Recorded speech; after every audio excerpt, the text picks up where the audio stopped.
Hi everyone, I am Fiona. In this video, we will show you the location of 6 electrical control boxes for the EPS cutting line.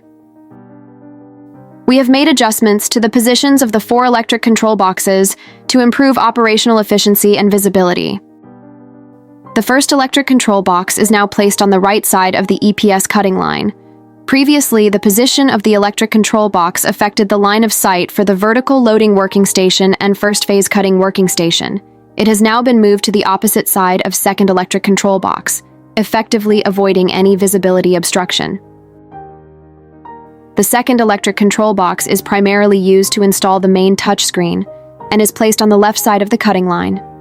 Considerations include: the Siemens touchscreen is installed on a desktop electric control box at an inclined angle to prevent screen glare and ensure clear visibility for operators. The electric control box takes into account the power-off function on the touchscreen for controlling the first phase crosscut servo drive, ensuring that the manual leveling function operates normally without any interference.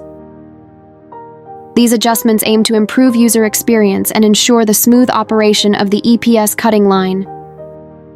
The third electric control box is located on the third phase cross-cutting station. The fourth electric control box is placed on the stacking conveyor side. The fifth electrical control box is embedded in the 4 sides EPS packaging machine. The sixth electrical control box is embedded in the PE film wrapping machine. For more information about the EPS machine and EPS mold, please contact us by email or mobile phone. We will be happy to answer your questions.